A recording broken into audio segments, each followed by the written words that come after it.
We've had over 80 comments regarding the recall results from Wisconsin. Here's a sample of them. Victoria said it's a huge defeat, but the Republicans and their corporate allies threw much more money into this race than any union could muster. Jack weighed in. He said Walker ran and was elected on a platform to do exactly what he's been doing, and we thought unions and the Dems were so powerful and deep-pocketed. Richard says if Dems couldn't win Wisconsin with such a clear choice, how are they going to be able to withstand the huge campaign, the huge money that the far right will throw into the November elections? And David noted, and this is Dave Leland, by the way, exit polls had Obama leading Romney 53-47, and Wisconsin Dems took control of the state Senate. And I would only say to Dave in response that still the grand marquee item was the Walker recall election, much the same way that Senate Bill 5 was much more of an item in Ohio than issue 3, the health care law. Yeah, and you know, he talks about the 53-47, and Dale mentioned it earlier too. That's great if you want to believe that, and for the sake of argument, I'll believe it.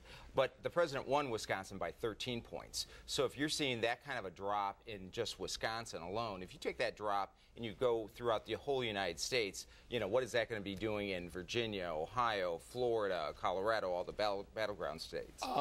Well, we know what it's doing because happily we have polling in every one of those states. And the truth is, as you mentioned before, this race is going to come down basically to 7 states.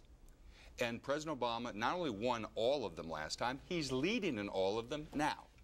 You'd like a good 50%. You'd like no, a good dose of good Ohio. economic news, right? Yes, and you want to continue bad economic news. No, I don't want bad economic You're news. absolutely right, Jim. You're absolutely right. I'm not going to be in the economy. I'm not going to be like the Democrats in 2004 that kept talking about the jobless recovery we had under Bush when we only had 5% unemployment. Yeah, the truth is Bob and his party are rooting for America to fail here because it's the only way that they win political power. But you are going to need good economic news, though, to get back on that. It would be nice to have some, but I will also take the fact that there's no alternative on the other side. We will continue this long into the future, everybody. Thanks so much for joining us for Capitol Square. If it's Ohio politics, it's right here on the show. Take care, everybody.